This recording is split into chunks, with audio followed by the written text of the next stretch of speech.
चिखलदरा नगर परिषद सार्वत्रिक निवडणूक 2025 अर्ज छाननी प्रक्रिया पूर्ण झाली असून नगराध्यक्ष पदाकरिता पात्र उमेदवारांची अधिकृत यादी जाहीर झाली असून 5 उमेदवार पात्र ठरले आहेत.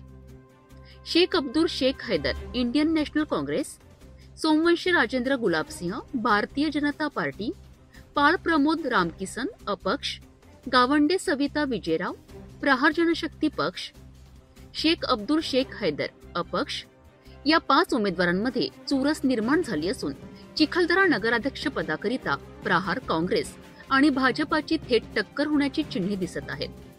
अपक्ष उमेदवारांचीही जोरदार लढत अपेक्षित असून प्रचाराला वेग येण्याची शक्यता आहे.